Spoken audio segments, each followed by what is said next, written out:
In this video, I'm going to show you how to use FlutterFlow, the no-code app builder that lets you create native mobile apps fast and easy. First, head over to flutterflow.io and create a free account. Once you're inside, you'll start by creating a new project and choosing either a blank app or one of their templates to speed things up. Next, you'll use the drag and drop interface to design your app screens. You can add buttons, text, images, lists, and more, all visually. No coding needed. FlutterFlow also lets you customize styles like color, fonts, and layouts to match your brand for data and backend. FlutterFlow integrates smoothly with Firebase so you can connect your app to a real-time database without hassle. Simply link your Firebase project and you're ready to manage user storage data and add authentication.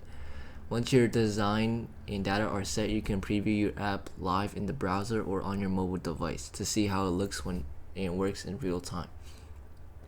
When you're happy, FlutterFlow lets you export clean Flutter code if you want to customize further or hand it off to developers.